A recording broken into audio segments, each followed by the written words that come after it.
नमस्कार बच्चों। Class seventh सामाजिक एवं राजनीतिक जीवन सेकेंड की कक्षा में आप सभी का स्वागत है। आज हम क्लास सेवेंथ की सिविक्स की बुक एनसीईआरटी की बुक का चैप्टर नंबर सेकेंड स्वास्थ्य में सरकार की भूमिका का पार्ट वन और पार्ट टू बेटा हम पहले ही पढ़ चुके। अब आज हम पार्ट 3 पढ़ेंगे। तो चलते हैं पार्ट की तरफ। जो हमने बेटा पार्ट 1 और पार्ट 2 पढ़ा था उसमें हम दो तरह की कहानियाँ हमने सुनी थी। एक तो हकीम शेख साहब की कहानी और एक अमन और रंजन की दोस्ती के मध्य जो बातचीत हुई, जो वार्ता हुई, उसकी हमने कहानी सुनी थी कि किस तरीके से अमन एक सरकारी अस्पताल में अपना इलाज करवाने जाता है और रंजन एक अच्छी से 5 स्टार होटल जैसे दिखने वाला एक निजी अस्पताल में अपना इलाज करवाने जाता है। दोनों के इलाज में उन्हें क्या तुलना की उन्होंने, उनको क्या अंतर नज़र आया, वो हमने पढ़ा।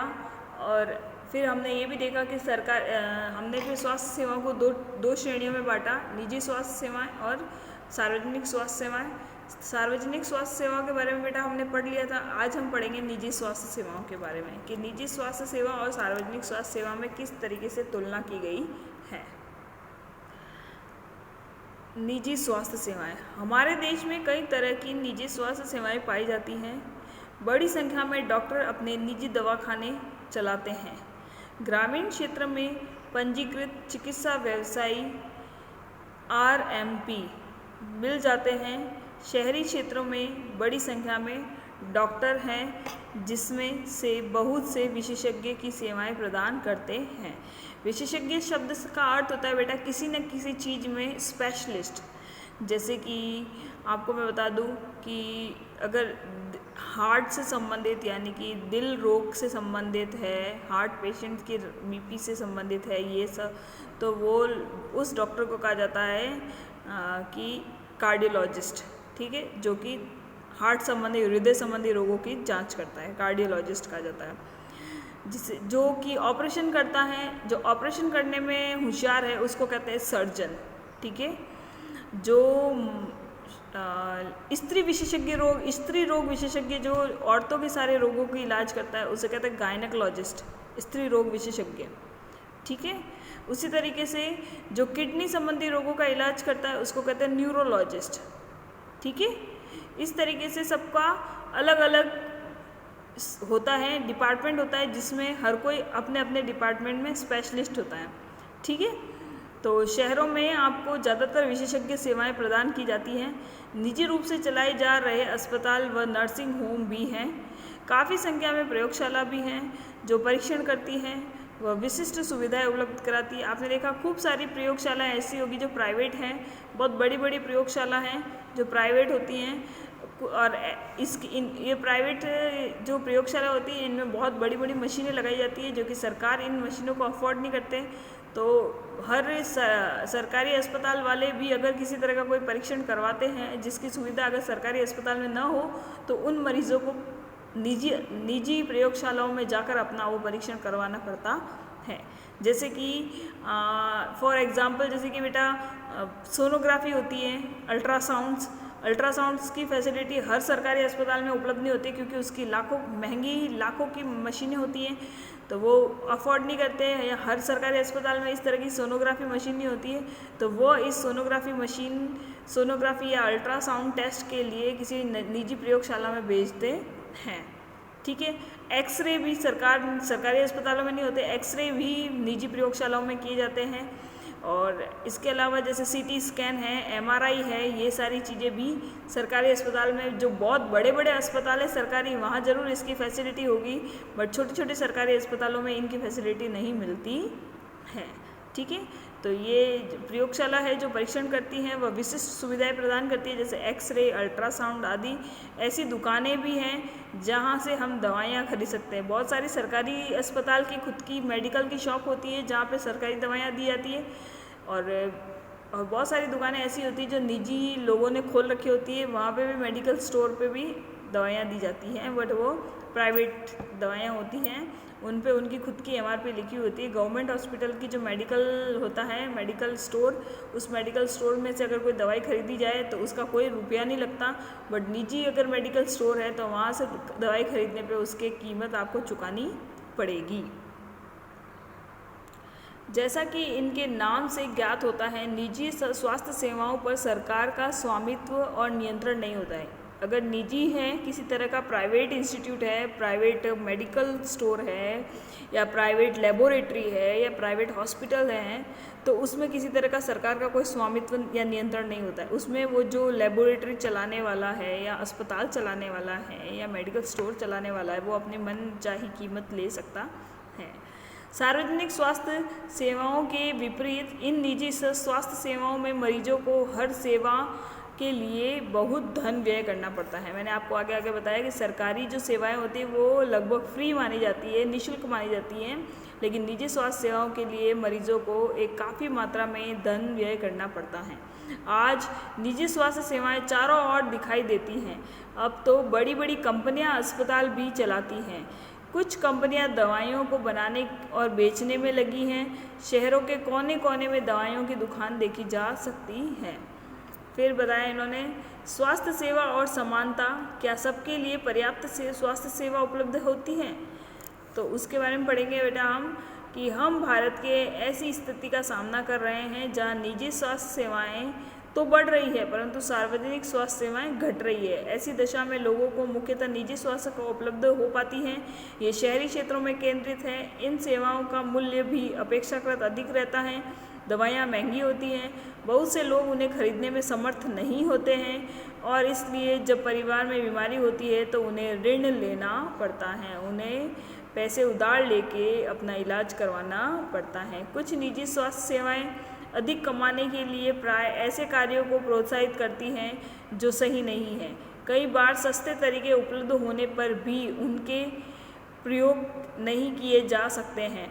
उदाहरण के लिए प्राय देखा जाता है कि कुछ चिकित्सक ज़रूरत से ज़्यादा दवाइयाँ, इंजेक्शन और सलाइन आदि की सलाह देते हैं, जबकि साधारण इलाज भी पर्याप्त हो सकता है। तो अभी आगे मैंने बताया कि किस तरीके से रंजन के ज़्यादा दवाइयाँ लिखी गई और अमन को सिर्फ एक दवाई दी गई। तो अमन को भी वायरल था, रंजन को भी वायरल था।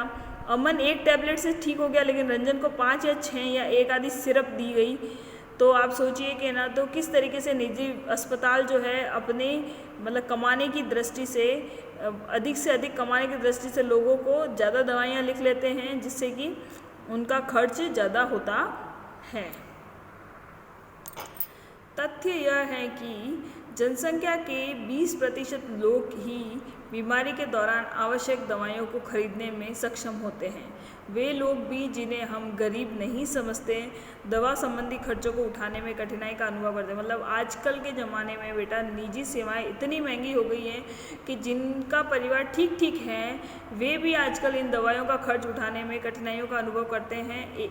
एक अध्ययन में यह पाया गया कि जो लोग अस्पताल में किसी बीमारी या चोट लगने के कारण भर्ती होते हैं उनमें से 40% लोग खर्चे का भुगतान करने के लिए पैसे उधार लेते हैं या अपनी कुछ संचित संपत्ति बेचते हैं।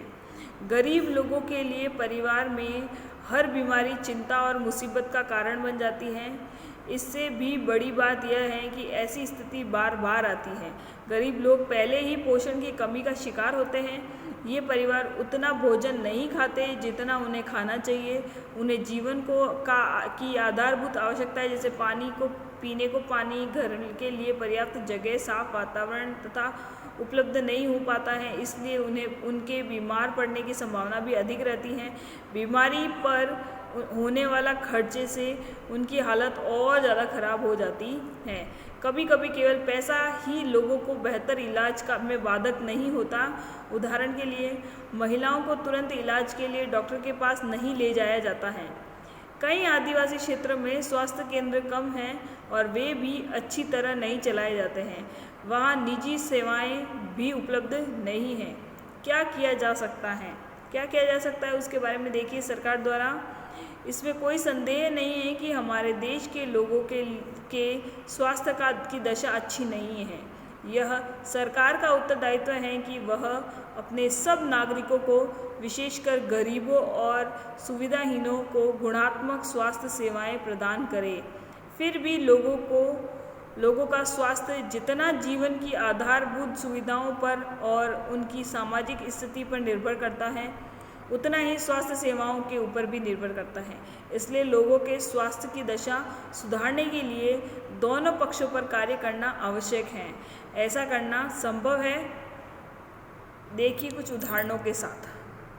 तो बेटा उदाहरण देखिए, केरल का एक अनुभव मैं आपके साथ शेयर कर रही हूँ। देखिए किस तरीके का है कि 1996 में केरल सरकार ने राज्य में कुछ महत्वपूर्ण परिवर्तन किए। राज्य के पूरे बजट का 40% पंचायतों को दे दिया गया। इससे पंचायतें अपनी आवश्यकताओं को योजनाबद्ध कर उनकी पूर्ति कर सकती थी। इससे गांवों के लिए पीने का पानी, आहार, औरतों के लिए विकास और शिक्षा आदि के लिए उचित व्यवस्था सुनिश्चित करना संभव हो सका। इसके फलस्वरूप जल वितरण व्यवस्था की जांच की गई, स्कूलों और आंगनवाड़ियों के काम को सुनिश्चित किया गया और गांव की विशेष समस्याओं को ध्यान दिया गया। स्वास्थ्य केंद्रों में भी सुधार किया गया। इन सब कार्यों से स्थिति में सुधार आया। इतने प्रयत्नों के बाद भी कुछ समस्याएं तो बनी रही, जैसे दवाइयों की कमी, अस्पतालों में अपर्याप्त बिस्तर, पर्याप्त डॉक्टर का न होना आदि। इन समस्याओं को दूर करने की आवश्यकता है। अधिक जानकारी के लिए लॉग ऑन करें http://isgkerala.government.in। आइए अब एक और अन्य देश का उदाहरण देखें। स्वास्थ्य संबंधी मुद्दों पर अपनी कार्य पद्धति को जानें। ठीक है बेटा, ये तो हमने केरला के बारे में पढ़ा कि 40% बजट पंचायतों को दे दिया, सारी सुविधाएं अच्छा करने के लिए कहा गया, सब तरीके का कार्य हो चुका था, लेकिन फिर भी कुछ न कुछ कमियां रह गई। और वो कमियां कौन सी रही थी उनके? एक तो दवाइयों की कमी रह गई, उनके अस्पतालों में अपर्याप्त बिस्तर की रह गई, अपर्याप्त डॉक्टरों की रह गई। ये 3 कारणों की वजह से आज भी हमारे भारत की स्वास्थ्य सेवाएं सही नहीं हैं। और वही आगे चल के देखिए, कोस्टा रिका नाम का एक अमेरिका देश का एक स्थान है, उसके बारे में पढ़ेंगे कि कोस्टा रिका का मध्य अमेरिका का सबसे स्वस्थ देश माना जाता है। इसका मुख्य कारण है कि उनके संविधान में निहित है, उनका मुख्य कारण उनके संविधान में ही निहित है। कई वर्षों पहले कोस्टा रिका ने एक बहुत महत्वपूर्ण निर्णय लिया था कि वे देश में सेना नहीं रखेंगे। इससे उन्हें सेना पर व्यय किए जाने वाले धन को लोगों की शिक्षा, स्वास्थ्य और अन्य आधारभूत जरूरतों पर खर्च करने में मदद मिली। कोस्टा रिका की सरकार मानती है कि देश के विकास के लिए देश को स्वस्थ होना ज़रूरी है और इसलिए अपने देशवासियों के स्वास्थ्य पर बहुत ध्यान देती है। कोस्टा रिका की सरकार अपने सभी निवासियों को स्वास्थ्य के लिए मूलभूत सेवाएं व सुविधाएं देती हैं, जैसे पीने का सुरक्षित पानी, सफाई, पोषण का और आवास। स्वास्थ्य की शिक्षा को बहुत महत्वपूर्ण माना जाता है और सभी स्तरों पर स्वास्थ्य संबंधी ज्ञान शिक्षा के लिए ज़रूरी भाग है। ठीक है बेटा, तो आपने देखा होगा कि केरला में किस तरीके से 40% अपना पूरा जो भी जितना भी उनकी बजट था उसका 40% दे दिया गया, फिर भी कहीं ना कहीं किसी चीज़ की कमी रह गई। लेकिन कोस्टा रिका जो देश है, उस कोस्टा रिका देश में उन्होंने सोचा कि जब तक जनता जब तक स्वस्थ नहीं रहेगी तब तक वो देश कोई काम का ही नहीं है। इस वजह से उन्होंने अपने देश की सेना पर किसी तरह का कोई खर्च नहीं किया, जबकि वो सारा खर्च उन्होंने अपने लोगों की स्वास्थ्य पर खर्च किया। उन्हें सभी चीज़ की जो आधारभूत सेवाएं थी वो मुहैया कराई गई उनके। और आज मध्य अमेरिका का सबसे स्वस्थ देश कोस्टा रिका माना जाता है। यहाँ पे बेटा एक क्वेश्चन भी बनता है कि मध्य अमेरिका का सबसे स्वस्थ देश कौन सा माना जाता है, तब आपको उत्तर देना है कोस्टा रिका। ठीक है, इसी के साथ हमारा ये चैप्टर 2 स्वास्थ्य में सरकार की भूमिका समाप्त होता है। अगले ही वीडियो में हम इसकी प्रश्नोत्तर को देखेंगे और इसकी कुछ ग्रॉसरी है, शब्द संकलन, उसके बारे में भी हम चर्चा करेंगे कि कुछ जो इस पूरे पाठ के अंदर जो कुछ महत्वपूर्ण शब्द आए हैं उन शब्द का अर्थ क्या होता है उसके ऊपर चर्चा करेंगे अगले वीडियो के साथ। आज की क्लास हमारी यहीं ओवर होती